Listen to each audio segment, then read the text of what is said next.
Welcome to our online worship, which follows the VE Day celebrations that took place last Friday.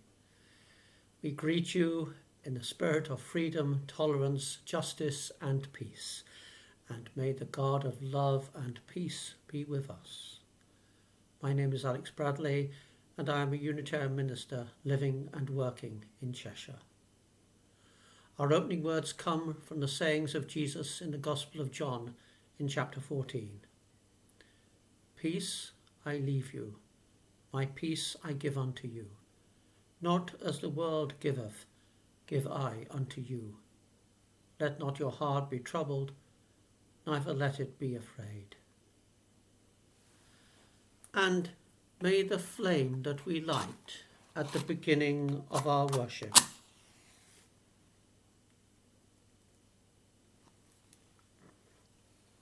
remind us of the light of love, kindness and truth. By its light may our vision be illumined. By its warmth may our fellowship be encouraged. And by its flame may our yearnings for peace, justice and the life of the Spirit be enkindled. And so we turn for a few moments to prayer. Our everlasting God, be with us as we honour those who have given their lives for us, both in this time of the coronavirus epidemic and in the conflicts of wars now past, thinking especially of the generation we honour as we now celebrate VE Day at this time. May we be always thankful for all those who risk their lives for others, those in times past, and those who look after us by their work today, key workers, volunteers, and all who contribute in different ways to our common good. May we offer compassion to those who live with loss, either through war and conflict, or illness and sickness, and help them in any way that we can to heal the emptiness that they feel. We ask forgiveness for our spiritual blindness, for not understanding that greed begets greed, jealousy begets jealousy, and violence breeds violence. For even today, we still create conflict with nation against nation, community against community, and individual against individual. Give us wisdom to learn from the terrible conflicts of the past. Give us courage to work for peace and reconciliation. Give us strength to continue in your love.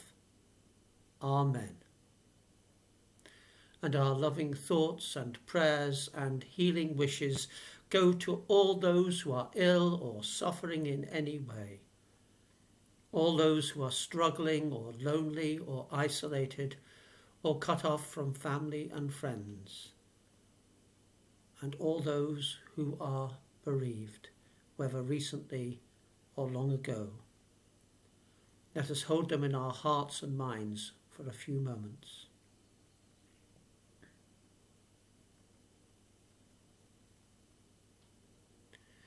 And our first reading is taken from chapter 4, verses 1 to 3 of the letter of James in the New Testament, where James asks about the origin of wars and conflicts. These conflicts and disputes among you, where do they come from? Do they not come from your cravings that are at war within you? You want something and do not have it, so you kill. You covet something and cannot obtain it, so you engage in disputes and conflicts. You do not have because you do not ask. You ask and do not receive because you ask wrongly, in order to spend what you get on your pleasures. And our second reading is by an unknown writer entitled, We Want You to Be Happy.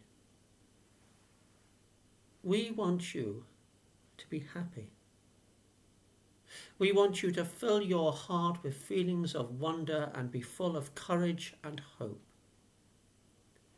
We want you to have the type of treasure friendship, and a love that is beautiful forever. We wish you contentment, the sweet, quiet, inner kind that comes around and never goes away. We want you to have hopes and have all of them come true. We want you to have a real understanding of how unique and rare you truly are. We want you to remind you that the sun may disappear for a while, but it never forgets to shine. May the words you listen to, the things you need to hear, and may a cheerful face lovingly look back at you when you happen to glance in your mirror. We wish you the insight to see your inner and outer beauty. We wish you sweet dreams. We want you to have times when you feel like singing and dancing and laughing out loud. We want you to be able to make your good times better and your hard times easier to handle.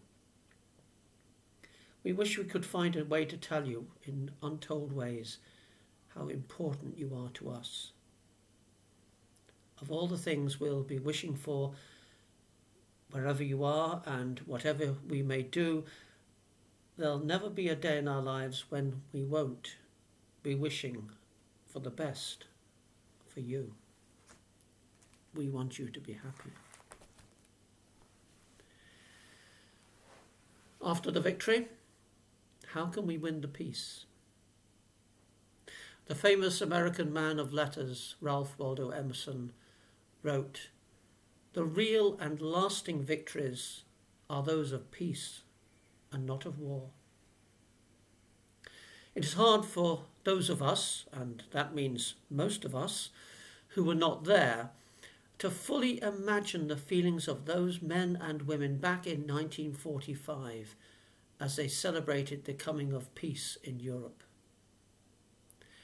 We have had just over 6 weeks of lockdown.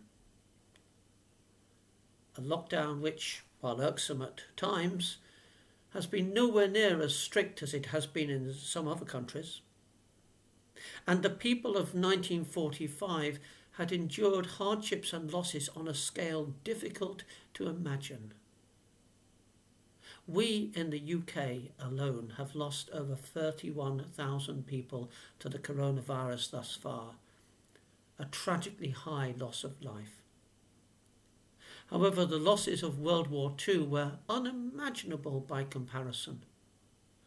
The deaths for the 4 nations of the United Kingdom alone have been estimated at a little under 500,000. No wonder our papers and magazines and websites have been filled in the last few days with photographs of people from 1945 celebrating in cities, towns and villages up and down the country. Street parties, bunting, Union flags, people dancing, laughing, smiling, grateful to be alive and to be free from the fear of conflict.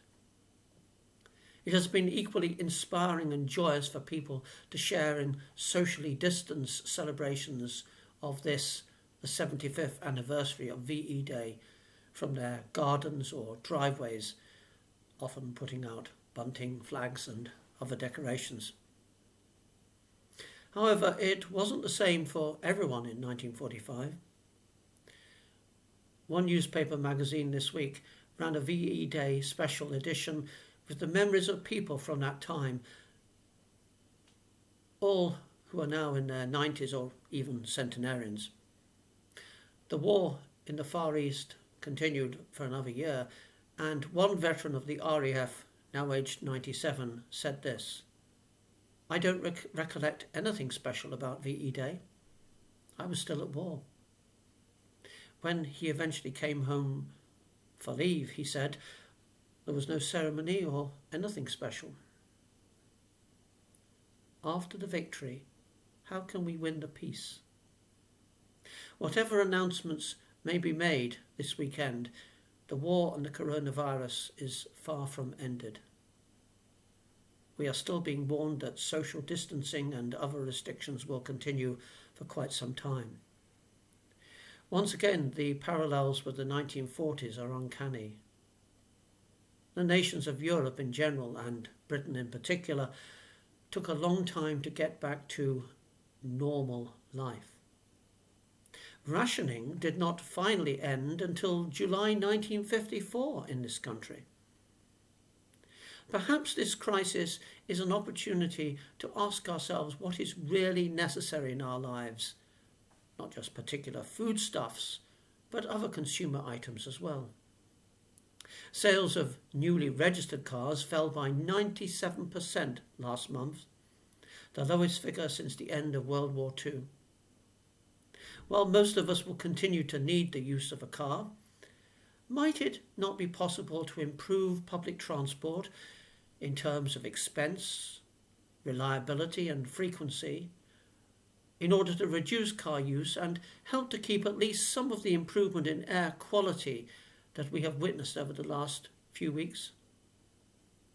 Do we as a human society always need to physically attend conferences and workplaces now that Jitsi, Microsoft Teams or Zoom or Skype and other internet conferencing technologies have shown us a way to cut down on at least some long-distance travel?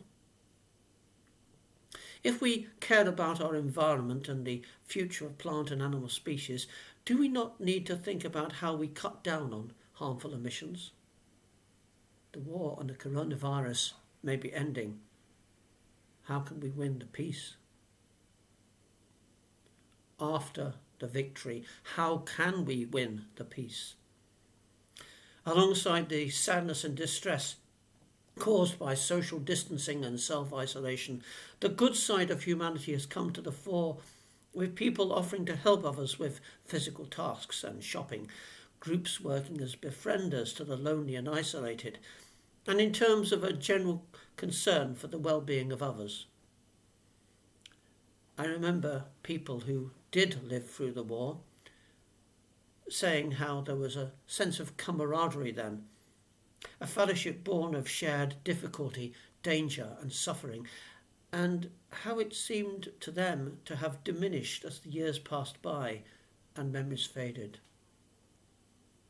Will we win the peace by continuing this heightened sense of concern for each other?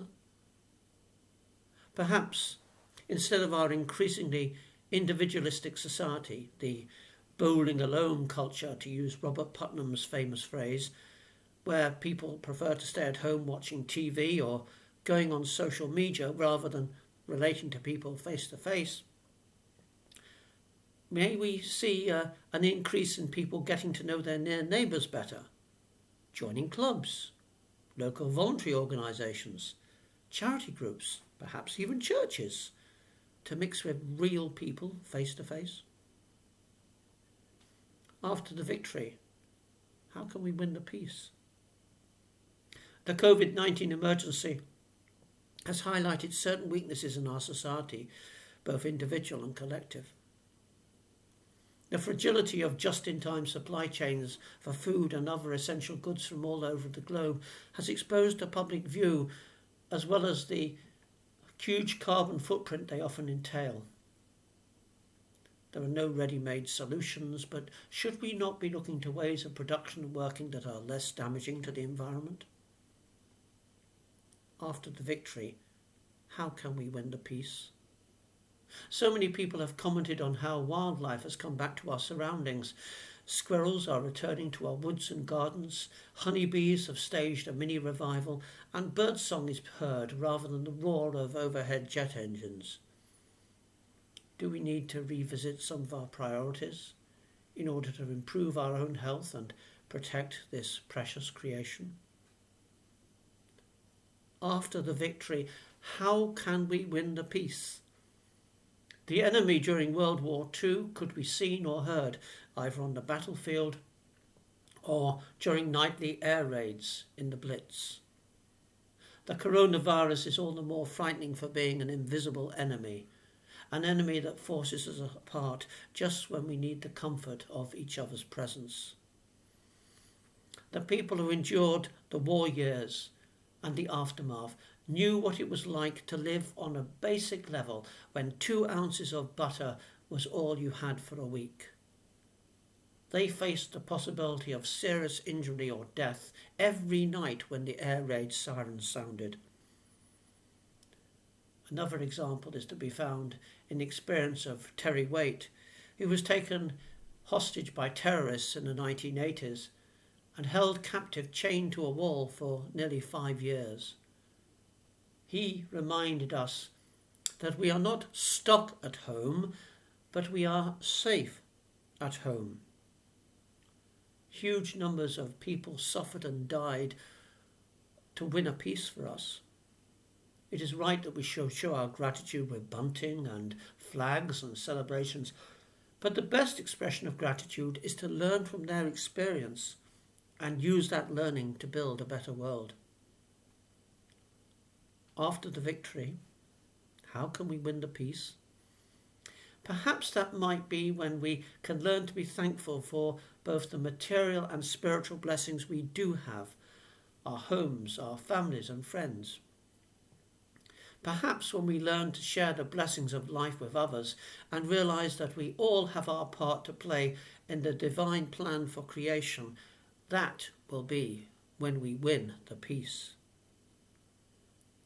There is a hymn to the lovely tune Finlandia that has these words. This is my song, O God of all the nations, a song of peace for their lands afar and mine. May we join hands in friendship with all the peoples and nations of the world to live in peace. May the celebrations and joy of this VE weekend be yours and mine, and may we work together to win the peace. Amen. And now a benediction to conclude our worship. May the peace that is in creation be yours. The peace of birdsong, the peace of happy families laughing and playing together, the peace of a radiant dawn and the peace of a tranquil sunset, the peace that rests secure in the strength and loving kindness of God. Amen.